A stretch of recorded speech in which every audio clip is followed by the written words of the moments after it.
People who were missing as a child, what happened? It all started on a regular Tuesday in April. I remember because it was right after my birthday, and I was still super excited about this charm bracelet my parents got me. My mom's brother, Uncle Oscar, picked me up from school, which wasn't that weird because he sometimes did that when my parents were busy. Uncle Oscar was always the fun uncle, the one who'd let me have ice cream before dinner and watch PG-13 movies. He had this red pickup truck that I thought was so cool, and he was always bringing me little presents and telling me I was his favorite niece. I was his only niece, but whatever. So that day he picks me up and says we're going on a little adventure. I'm like, cool, no homework tonight. He says we're going to visit his friend Leroy, who lives a few hours away and has horses. I loved horses at that age. What 9-year-old girl doesn't? So I was beyond excited. I didn't even question why we weren't telling my parents or stopping at home first. We drove for what felt like forever. Oscar kept playing these old country songs and telling me stories about when he and my mom were kids. He kept checking his rearview mirror a lot, and he wouldn't let me use his phone to call my mom to tell her about the horses. When we got to Leroy's place, it was already dark. It wasn't like a real farm, more like a house with a big yard and a couple of horses in a small stable. Leroy was this older guy with a big beard who didn't really talk much to me. I remember being disappointed because he only had 2 horses and they were old and I couldn't even ride them. We stayed there that night and I slept on this super uncomfortable couch while Oscar and Leroy stayed up late talking in the kitchen. I could hear them arguing sometimes, but I was too tired to really listen. The next morning, Oscar said we were going to extend our adventure,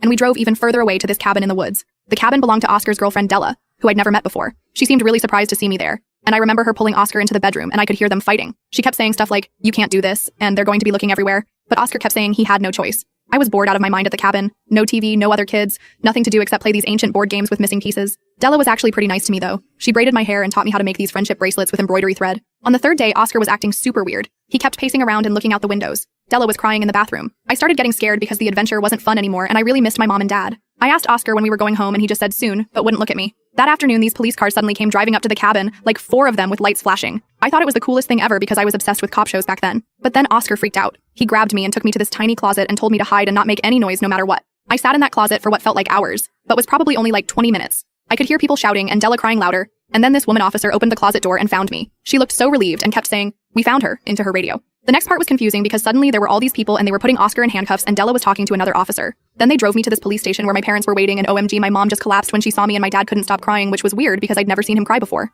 I didn't understand what was happening. I kept telling everyone about the horses and the friendship bracelets, but nobody was listening. They kept asking me if Oscar had hurt me or touched me in weird ways, which was so confusing because why would he do that? The craziest part is I legit thought I'd just been on a trip with my uncle. I had no idea everyone was looking for me, or that my face was on the news, or that my mom had to be sedated because she thought I was dead in a ditch somewhere. It wasn't until I was 15 and fighting with my mom about something stupid that she screamed, "Do you have any idea what it was like when Oscar took you? We thought we'd never see you again." I confronted my mom about it, and after a lot of crying, she finally told me the truth. My dad and Oscar had been business partners. Dad caught Oscar embezzling money and was going to report him to the police. So Oscar took me as, like, leverage. He called my parents that first night and said they wouldn't see me again unless my dad agreed to let the whole money thing go and give Oscar time to leave the country. What Oscar didn't know was that my dad had already gone to the police about the money before I was taken. The police were able to track Oscar's phone to Leroy's place, but we were already gone by then. They finally found us at Della's cabin because Della actually called the police herself. Turns out she had no idea what Oscar was planning when he showed up with me.